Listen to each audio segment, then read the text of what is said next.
Hi, I'm Ian Whittaker, host of JCDecaux Digital Changemakers podcast. The Digital Changemakers podcast showcases industry research and insights to inspire senior marketeers to push the boundaries on their marketing strategies and become change agents in their organisation. Today, I'm delighted to be joined by Rich Miles, co-founder of the Diversity Standards Collective, and former GSK marketeer Benjamin Court, now Global Marketing Manager at Karo Healthcare, working on E45. Unlike other research organisations, the Diversity Standards Collective specialises in connecting researchers, creators and brands with diverse intersectional communities to uncover deep cultural insights. Founder Rich is a former creative director who says the fact he isn't from a traditional research background gives him a unique insight into the lack of diversity in research panels. And Rich is joined by Benjamin Court, the Global Marketing Manager from E45, in an insightful discussion around the role that marketing plays in keeping his brand relevant for new and more diverse audiences. Ben, Rich, thanks very much for joining us. It's great to have you here. Give us a little bit of detail about your background, sort of where you're coming from and what you're doing now. So whoever wants to start first. Hi everyone, I'm Rich Miles. I'm one of the founders of the Diversity Standards Collective. My pronouns are he, him. I'm a queer man. I'm also neurodiverse. I set up the Diversity Standards Collective 3.5 years ago. Unlike a lot of other people who run kind of diversity-led companies, my background is in the creative industry. I was an art director and creative director for about 10 years. One of the things I always talk about, what led to sort of the creation of the DSC, was I, as a cisgendered male, worked on FemFresh for 7 years, which is a feminine hygiene brand. As a marketeer, I had to get my head in the mindset of a female who wanted to use this product. Now, I think we're getting to understand more and more that if we try and get our heads in the mindsets of different types of communities, LGBT community, Black, South Asian, or another genders community, it's very hard if we can't connect with those lived experiences, which is why we start to go into things like the research that we've done and looking into it more prominently. And that sort of led to the creation of the Diversity Standards Collective, which is a cultural research network which connects brands and media agencies and creative agencies to any diverse group, both professional people with a lived experience and professional experience, to give sort of solution-based feedback, and consumers from across the globe to help understand motivations, behaviours, skincare needs and different stuff like that. So we can really get into the hearts and minds of our diverse consumers. Great. And Ben? So my name is Ben Court, so my pronouns are also he, him, and I work at Karo Healthcare. So I'm the Global Marketing Manager on E45. I've been there for about 2 years. Before that, I was at GSK for about 8 years, also working on consumer brands. So you probably haven't heard of Karo Healthcare before. It's a Swedish company, so much smaller than most of the other consumer healthcare kind of businesses. And we acquired E45 about 2 years ago, so I joined around the same time as Karo bought E45 from Reckitt, which was the brand's previous owner. E45, I mean, a great brand. I think most people in the UK have over 90% brand awareness. Everyone knows E45. Most people have used E45 as kids. And it's very much seen as a heritage brand that's kind of in your bathroom that you don't always think about, but that comes out from time to time. And it was a bit of a sleeping giant while at Reckitt. So since we've had it at Karo, it's become a big priority for us. And we've done a lot of work to kind of bring it back to the front of the mind of consumers, including all the work we did with Rich in the DSC as part of our Channel 4 award-winning campaign that I'll tell you a bit more about in a bit. Okay, that's great. Now, I want to go on to Rich, just in terms of you were saying that you set up Diversity Standards Collective, the work that you've done. Can you talk a bit about the lack of diversity within research? And sort of what's happening? I mean, by the way, I'm a historian by background, so I'll also be quite interested as well, just in terms of your view in terms of a timeline, sort of where you have come from, sort of, and where things stand now. And then just talk about some of the things that you're doing to actually tackle that. And I think we can all agree that sort of lack of diversity is an issue that needs to be addressed sort of on there. But I think it's probably also as well sort of reiterating why it's so important. Yeah, I mean, there's a couple of things there. I think within marketing and advertising in general, as you say, there's a lack of diversity within agencies, within brands, and there's a big sort of wave of trying to solve that and navigating, getting new people in, which is really, really positive. I think on the other side of that, so to research, is a lot of the respondents we have from research currently, their identity questions haven't necessarily been thoroughly asked. So you may know a certain couple of things about your respondents. You may know that they are a white male, but you don't necessarily know if they have a disability or if they're LGBTQIA. So some of the responses can be slightly skewed as thinking that they are non-diverse when they may be. And then when it comes to actually trying to get diverse people to respond to these sort of things, GDPR and legalities mean that in order to protect these respondents, we can't necessarily reach out to them because of those protected characteristics, which makes it then harder to get more diverse people to respond to stuff, to understand their whole intersectionality. And that then threads through to things like healthcare, where we know that we have a lack of diverse people actually being these products are being tested on, and people know that as well. Different skin types, different body types, different ages, all of those different things can coincide to how medications or skincare products or beauty products work. So there's a couple of things, and essentially it means there's not enough knowledge about those communities to be within it. So what we do at the DSC is we've created our own panel. We've got around 10,000 people on there, or in identities on there at the moment, which means we can specifically target for if someone's got multiple, say they're like myself, a queer, no diverse person, that's two sort of identities we can kind of speak to them for. And we can dig deeper by saying to them, asking them more culturally nuanced questions about things like skincare. Like, as a trans person, what are your skincare problems or barriers for using it? So it allows us to sort of, and we do that all in a GDPR and legally compliant way, which means that we're able to get sort of research that hasn't been there before. The types of stuff we're doing is a lot. We are really there for the life cycle of a marketing brief. So we help connect brands to different types of people in their audience segment to understand the motivations and barriers and all of those things, or find out the exciting ways that communities are using your products that can go into the advertising. And then for different types of agencies, we provide guidance from professionals along the way. A lot of people saying, make sure you've got the right people in the room at the right time, or they're saying, who's been working on this, who's shooting this. And I think having a director and having people in the team is really important. But what we need is robust numbers that we can ask who are outside of that process to sense check as we're going along. And I think the best people to tell you what may be wrong or right about how they're represented in a piece of content is those people themselves. So that's what we do, is we aren't a company who answer for people, we connect you to do that for them. So we've worked on Karo recently for E45. We've done things for like Virgin Atlantic. This Is Me campaign that was Ipsos's most representative ad of 2022, which is really exciting. We've worked across multiple sectors of things like Deliveroo, agencies like OMD and JCDecaux and stuff like that. So we're spreading across everywhere, which is quite nice.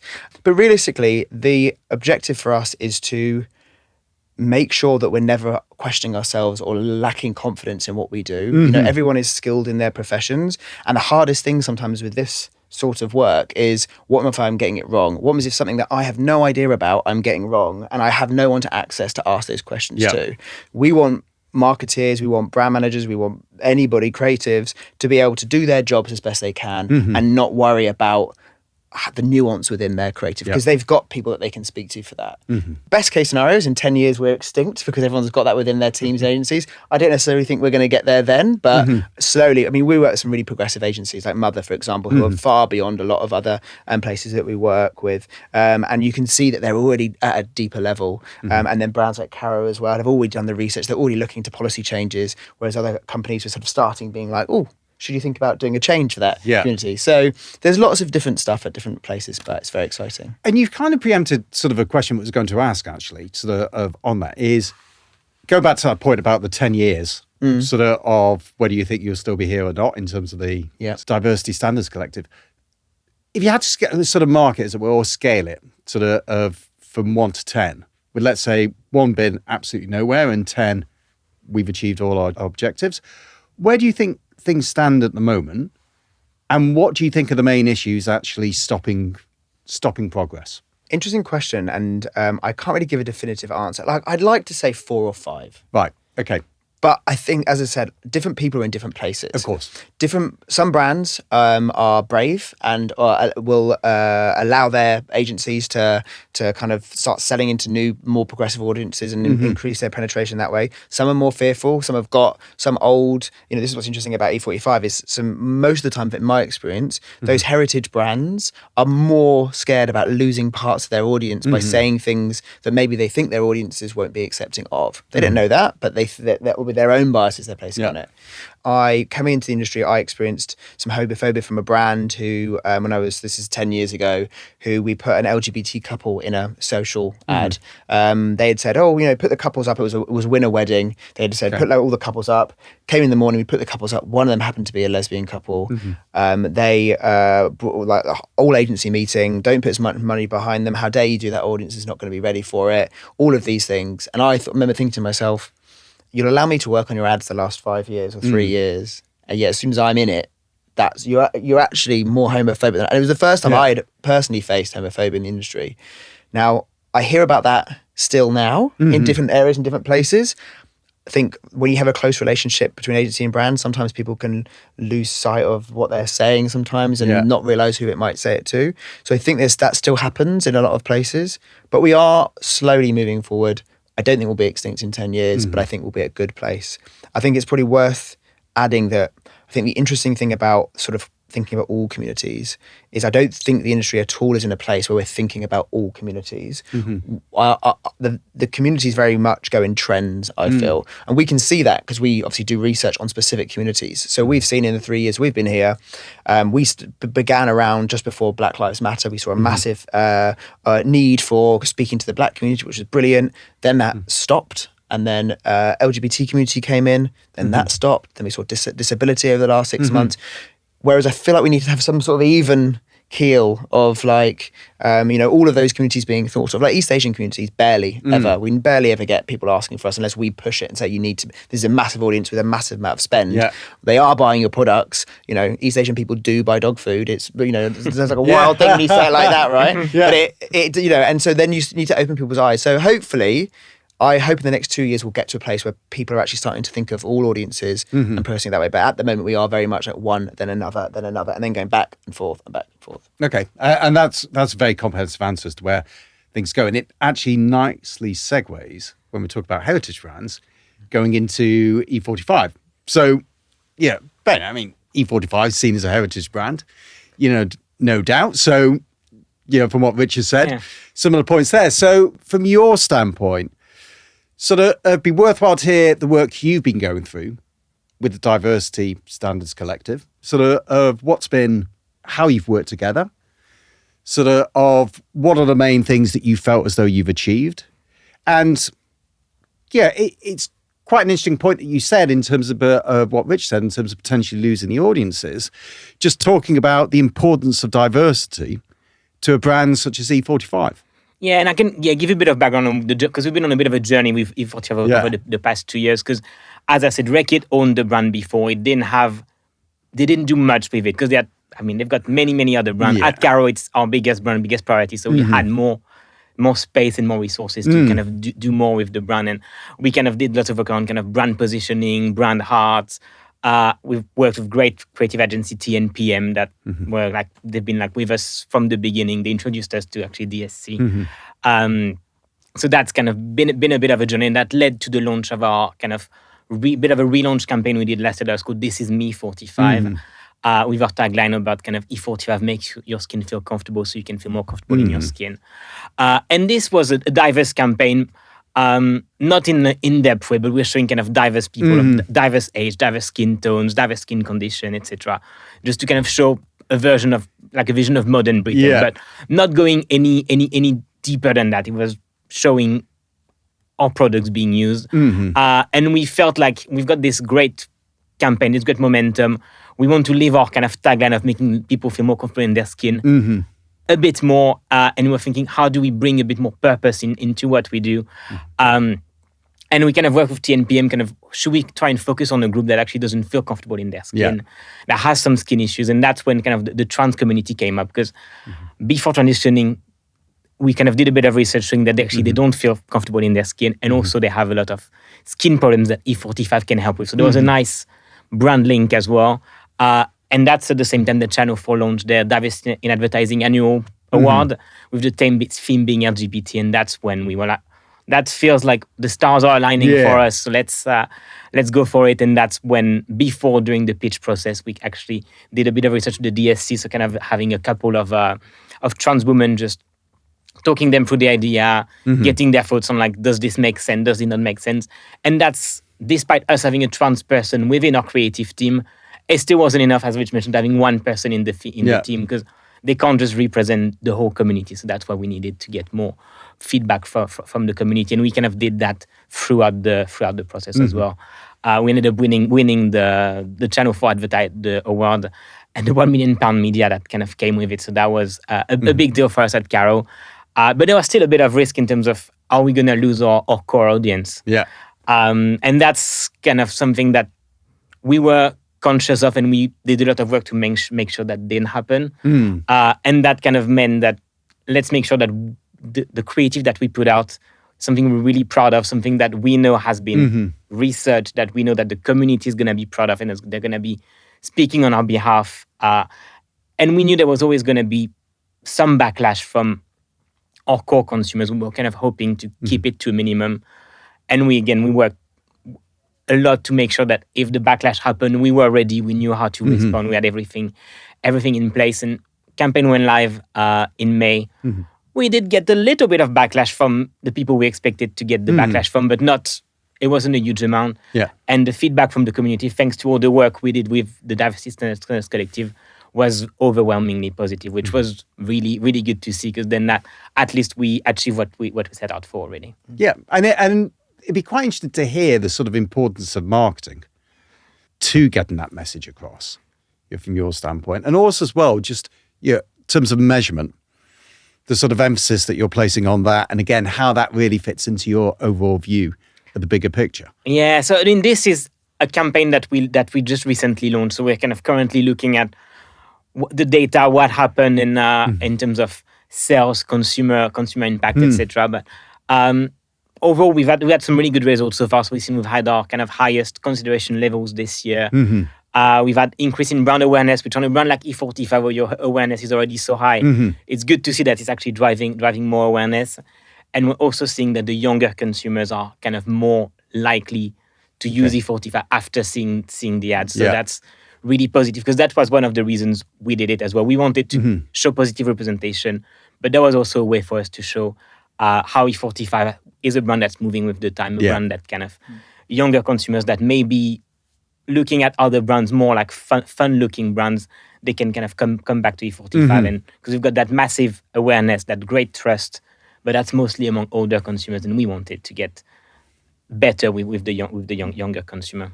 The spike in your results is also from all the audience, right? It's not just from... Yeah, exactly. Because I think that's a bit of a misconception when it comes to this sort of stuff. People think, I'm doing air quotes now, right? Or that this is a trans ad, but actually it was just a good skincare ad that made all audiences be like, oh, that's an interesting thing. It's suitable for lots of different skin types, lots of different skin tones, and can do X, Y, and Z. And you're also including a trans community. You're also representing more types of people. Exactly. And the backlash was really minimal. Is minimal. And we had a scene in the ad where we saw a trans woman removing an HRT patch and then putting E45, and people are like, oh, I didn't realize you could kind of use E45 in this case. And that's not just a trans situation. It's kind of something that a lot of people can go through, and not just trans people. So it was very, very positive in that way. Rich, in terms of the research that you've done sort of on out of home, do you want to tell us a little bit about that? Yes. And sort of some of the findings that come from that? Yeah, so we've been working with JCDecaux and the team on a really, really exciting piece of research. There had previously been some research that's done by advertising, which was really thorough. And if you have a chance to go and onto their site and read it, you should do. It's a really cohesive and full understanding of like LGBT audiences and media scale landscape. The thing that maybe it didn't necessarily do was touch upon out of home in the way, in a more in-depth and qualitative way.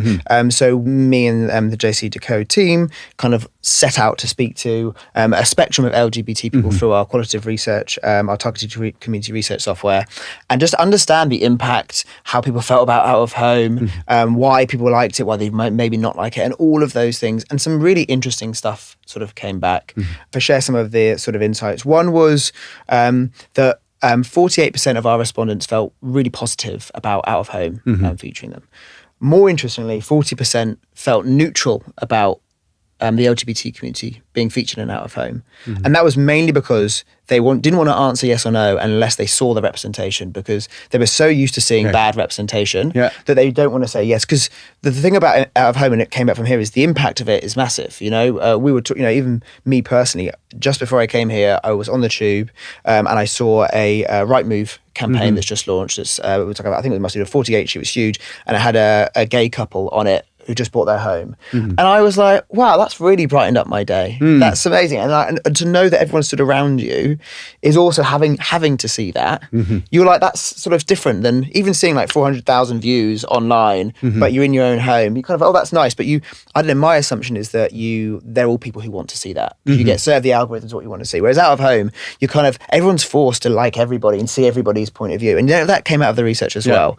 So the opportunity there in the 40% of neutral people, because that would equal 88% of people. If you did it right, 88% of the LGBT community would feel really positively if you featured the community on a piece of out of home, and the impact of them would be sort of really massive. So there's some really lovely stuff to come out of there. And I think some of the research about, people's kind of motivations, behaviors, was they were more likely to be in open urban areas, and looking at ads, when you're from a community, you are, I can't remember what the word is, but you're kind of always got an eye open for seeing somebody like yourself or a family like yours, if it's slightly different makeup or something like that. And the power of seeing that means so much. And I think that's the research that we've looked into shows kind of how positive people felt about out of home, how much the importance of representation in that space though was getting guidance throughout that, making it right, would kind of double the way that community feel about it. Which sounds perfect. Now, I said at the start, we always ask them the same question at the end, which is, if you had to give one piece of advice to people who are listening, what would it be? Well, you have to go first. I was going to say. I had to think about this. We'll swap it around. I would say don't be afraid to kind of go for diversity and representation in your ads, even as an heritage brand, as long as you do it in a way that's true to the brand, that you're kind of showing like genuine representation, that you work with people like the DSC to show that genuine representation. There's no reason that it go wrong that it can go wrong if you know your audience, basically. I would say that even if your current research doesn't show you that you have diverse segments of your audiences, if you stand there and say to yourself, say your Right Move, do queer people buy houses? Do South Asian people buy houses? Do trans people buy houses? Your answer will always be, well, yeah, of course. Yeah. So when you think about with common sense on there, you think, okay, they are an audience, and everybody else also, the stats are there to show that diversity gets other people's attention as well. It increases awareness, it increases everything. So put it in, and then make sure that you don't feel that the weight is on you to get that right. Reach out to other people like the Diversity Standards Collective, reach out to people within the company, reach out to organisations like advertising or like some other people, and just listen to the community and learn, and then do what you do best and get that into a place where it looks beautiful and sounds beautiful and is in a 48 sheet outside in the station to make a change to a consumer walking past. That is perfect. Ben, Rich, thank you very much for coming in. Oh, thank you. Been fantastic. Thank you very much. Thank you, Ben and Rich, for talking with us today. I've really enjoyed hearing about how, through effective marketing, we can help brands authentically reach new customers. And it all starts by asking the right people the right questions. We hope you enjoyed listening, and wherever you get your podcasts, don't forget to subscribe, like, and share.